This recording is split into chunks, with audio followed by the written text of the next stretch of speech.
कहानी है मिली नाम की एक खूबसूरत लड़की की, जो एक अमीर घर में हाउसमेड की नौकरी करने जाती है, लेकिन नहीं जानती कि इस घर का मालिक, जो दिखाई देने में तो एक शरीफ और सीधा आदमी लगता है, मगर इस शराफत के पीछे छिपा है एक भयानक चेहरा। यानी ये अमीर आदमी इस मासूम सी लड़की को अपने पैसों के जाल में फंसाकर इसके साथ करता है कुछ ऐसे ऐसे काम जो देखेंगे आज हम इस कहानी से। कहानी की शुरुआत में हम मिली नाम की एक बेहद खूबसूरत लड़की को देखते हैं, जो कि एक बेहद अमीर घर में हाउसमेड की नौकरी के लिए जाती है। इस घर का नाम होता है विंचेस्टर फैमिली। यहाँ पर इसकी मुलाकात नीना नाम की एक लेडी से होती है, जो इसे अपने साथ घर के अंदर लाती है। मिली यहाँ पर इसे अपना पूरा बायोडाटा देती है। नीना कहती है तुम इस जॉब के लिए पूरी तरह से परफेक्ट हो, और साथ ही नीना मिली को अपने इस पूरे घर को अच्छे से दिखाती है, और आखिर में मिली का कमरा भी दिखाती है, जो कि थोड़ा अजीब तरह से बना हुआ था और ये घर के ऊपरी हिस्से में था। नीना इसे कहती है अगर मैंने तुझे जॉब पर रख लिया तो तुम्हें यहीं पर रहकर घर के पूरे काम धाम को करना होगा, इसीलिए मैं तुम्हें इस बारे में सोचकर शाम तक बता दूंगी कि तुम्हें जॉब पर रखना है या फिर नहीं। जिसके लिए मिली मान जाती है और अपनी गाड़ी में बैठकर यहाँ से जाने लगती है। यहाँ पर हम मिली के बारे में जानते हैं, जिसका इस दुनिया में कोई भी नहीं है, ना इसके पास अपना कोई घर है, सिर्फ एक गाड़ी। इसलिए अपनी नींद पूरी करने के लिए बेचारी इसी गाड़ी में सोती है और नहाने के लिए किसी क्लब में मौजूद वॉशरूम में अपने आप को साफ करती है। इसीलिए इसे सख्त जरूरत थी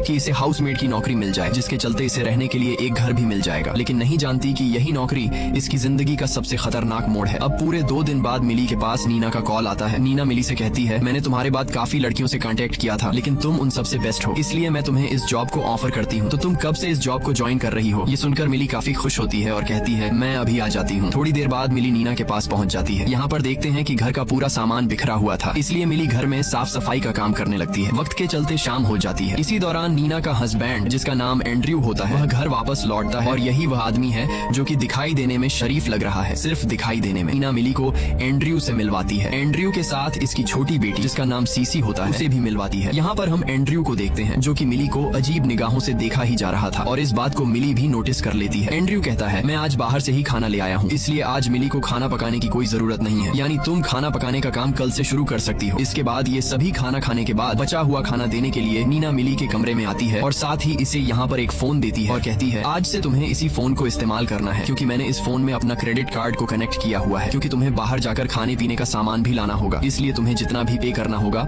वो इसी फोन से देना होगा। मिली यहाँ पर काफी खुश होती है, क्योंकि उसके साथ एक नौकर की तरह नहीं बल्कि एक फैमिली की तरह व्यवहार किया जा रहा था। इसके बाद कल का सीन देखते हैं, जहाँ पर मिली थोड़ा लेट सोकर खड़ी होती है और जल्दी से नीचे जाती है। लेकिन हम नीना को देखते हैं, जो कि गुस्से से भरी हुई है और यहाँ पर मौजूद सभी चीजों को तोड़ रही थी, क्योंकि इसकी एक स्पीच गुम हो गई थी। यहाँ पर इसका पति इसे शांत करने की कोशिश करता है, लेकिन नीना कहती है मेरी उस स्पीच को मिली ने गुम कर दिया, मैंने उसे काफी मेहनत से अपने हाथों से लिखा था। मिली थोड़ी हैरान थी कि कल तक तो ये लड़की मुझसे कितने अच्छे से बातें कर रही थी, अचानक आज इसे क्या हो गया। खैर, मिली यहाँ पर टूटे हुए सामान को एक काली पॉलिथीन में भरकर बाहर फेंकने को चली जाती है। तभी इसके सामने एंजो नाम का एक आदमी आता है, जो कि शायद मिली को कुछ बताने की कोशिश करता है, मगर तभी इसकी नजर ऊपर नीना पर पड़ती है, जो कि इसे ऊपर से देख रही थी। असल में एंजो यहाँ पर बगीचे की सफाई करता है, यानी यहाँ का माली है। नीना को ऊपर देखकर एंजो अपने रास्ते निकल जाता है। इसके बाद मिली घर में सफाई कर रही थी, मगर इसी दौरान इसे बाथटब में एक टैबलेट मिलती है। इसी दौरान यहाँ पर नीना भी आ जाती है, जिसे देखकर अचानक मिली डर जाती है। नीना कहती है तुम्हें खाना बनाना चाहिए, इसलिए मिली खाना बनाने चली जाती है। अब इसके बाद हम रात का सीन देखते हैं, जहाँ पर मिली अपने कमरे में होती है, और तभी इसके पास एंड्रयू एक छोटे से केक पीस को लेकर आता है और कहता है तुम्हारे लिए इसे नीना ने भेजा है। हम यह देख मिली को काफी अच्छा लगता है, मगर हम देखते हैं कि एंड्रयू धीरे धीरे इसके करीब आ रहा है, मगर तभी मिली की आंखें खुल जाती हैं, यानी कि ये मिली का एक सपना था। मगर सच्चाई तो ये थी कि मिली को एंड्रयू धीरे धीरे पसंद आने लगा है। यहाँ पर हमें पता लगता है कि आज शनिवार का दिन है, इसलिए मिली का आज हाफ डे और इसे जल्द ही छुट्टी मिल जाएगी। लेकिन नीना इसे कहती है तुम्हें कोई छुट्टी नहीं मिलेगी, बल्कि तुम्हें सीसी को लेकर उसके कॉलेज छोड़ना होगा। तो मगर तभी यहाँ पर एंड्रयू आता है और कहता है आज सीसी को कॉलेज में छोड़ दूंगा, क्योंकि मैं भी आज ऑफिस नहीं जा रहा हूँ। ये जिससे मिली को काफी अच्छा लगता है, जिसके चलते इसे हाफ डे की छुट्टी मिल जाती है। इसके बाद मिली एक ऑफिसर के पास जाती है और कहती है मुझे काम और रहने के लिए जगह मिल चुकी है। यहाँ पर हमें एक और बात का पता लगता है, जो ये थी कि मिली पिछले कुछ सालों से जेल में थी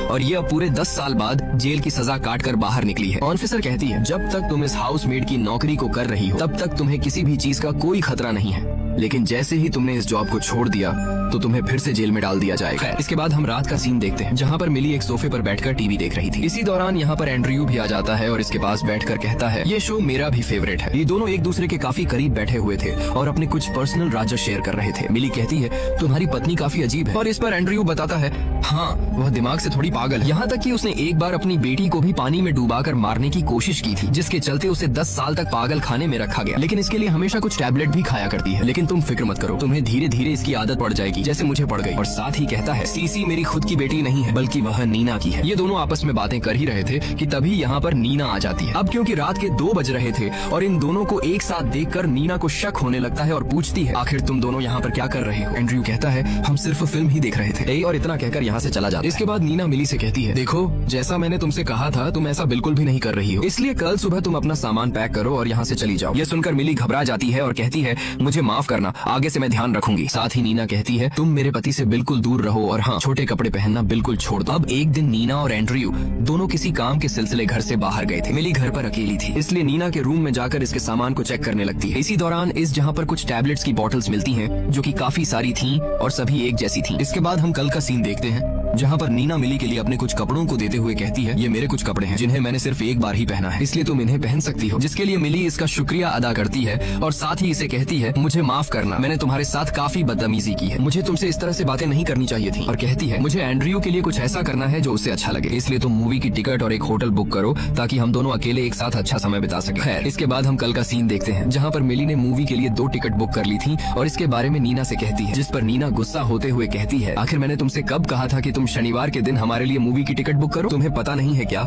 मैं शनिवार के दिन कहीं नहीं जाती हूँ। जिस पर मिली कहती है, कल तुमने ही तो मुझसे कहा था और मैं तुम्हारे कहने पर ही ये टिकट बुक की है। लेकिन नीना गुस्से में कहती है, मैंने तुमसे नहीं कहा था और तुम्हें इस टिकट का भुगतान अपनी सैलरी में से भरना होगा। लेकिन मिली घबराते हुए कहती है, प्लीज मेरे साथ ऐसा मत करो, ये टिकट काफी महंगे हैं, मैं इन्हें अपनी सैलरी में से नहीं दे पाऊंगी। मगर इसी दौरान यहाँ पर एंड्रयू आ जाता है और नीना से कहता है, तुम फिक्र मत करो, मैं इन टिकट को रिफंड कर दूंगा। इसके बाद नीना यहाँ से चली जाती है और एंड्रयू मिली से नीना की तरफ से माफी मांगता है। इसके अगले दिन नीना अपनी बेटी को लेकर एक दिन के लिए ट्रिप पर निकल जाती है और घर पर अब सिर्फ एंड्रयू और मिली ही मौजूद है। एंड्रयू मिली से कहता है, वो टिकट अभी तक रिफंड नहीं हुई, इसलिए तुम ऐसा करो, किसी अपने दोस्त को लेकर मूवी देखने जा सकती हो। लेकिन मिली कहती है, मेरा इस दुनिया में कोई भी दोस्त नहीं है, मैं पूरी तरह से अकेली हूँ। एंड्रयू कहता है, ओह अच्छा, तो एक काम करो, तुम मेरे साथ मूवी देखने चलो, दोनों एंजॉय करेंगे और शाम होने से पहले वापस घर आ जाएंगे। ये मिली को ये सुनकर थोड़ा अजीब तो लगता है, लेकिन फिर भी इसके साथ जाने को मान जाती है और यही से होती है एक नई कहानी की शुरुआत। खैर, इसके बाद दोनों मूवी देखने निकल पड़ते हैं। मूवी देखने के बाद इन दोनों का जो कमरा था वह एक दूसरे के जस्ट सामने था। दोनों अपने अपने कमरे में चले जाते हैं। कमरे में आने के बाद मिली अपने फोन को चेक करती है, जहाँ पर देखती है कि नीना ने इसे काफी सारे मैसेज किए हुए हैं। यहाँ तक कि मैसेज में ये भी कहा था कि मैं तुम्हें काम से निकाल रही हूँ। ये देख मिली काफी ज्यादा डर जाती है और जल्दी से एंड्रयू के कमरे में जाती है। एंड्रयू कहता है, तुम डरो नहीं, मैं हूँ ना, मैं सब संभाल लूंगा। और इसे दिलासा देते हुए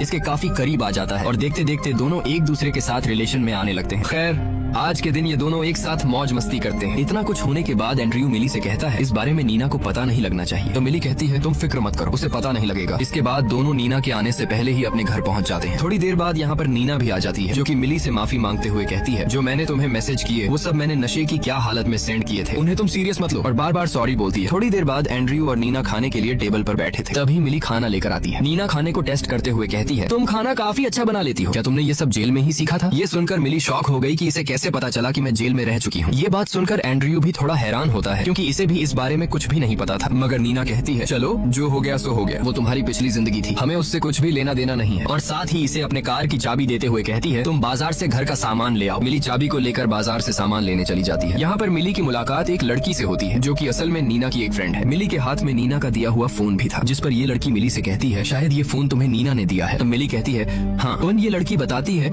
नीना ने अपनी सभी फोन्स में ट्रैकर्स लगाए हुए हैं, यानी उसे सब कुछ पता है कि तुम कहाँ जा रही हो। ये सुनकर तो मिली काफी ज्यादा डर गई और सोचने लगती है कि शायद उसे ये भी पता होगा कि मैं एंड्रयू के साथ मूवी देखने गई थी और हम दोनों एक ही रूम में रुके थे। खैर, मिली सामान को लेकर वापस अपनी गाड़ी के पास आती है, मगर तभी यहाँ पर पुलिस आकर मिली को किडनैप कर लेती है और कहती है कि ये गाड़ी चोरी की है। इस पर चोरी का एक केस दर्ज हुआ है। लेकिन अच्छी बात तो ये थी कि इसी वक्त यहाँ पर एंड्रयू भी आ जाता है, जो कि किसी तरह से मिली को कानून के हाथ से बचा लेता है और इसे अपने साथ गाड़ी में ले आता है। मिली एंड्रयू से कहती है, आखिर नीना मेरे साथ ऐसा क्यों कर रही है? एंड्रयू कहता है, तुम फिक्र मत करो, आज फैसला हो जाएगा। तो थोड़ी देर बाद दोनों घर पर पहुंच जाते हैं। तभी सामने से नीना आती है। एंड्रयू जो कि गुस्से से भरा हुआ था और कहता है, आखिर तुम इस मासूम सी लड़की के पीछे क्यों लगी हुई हो?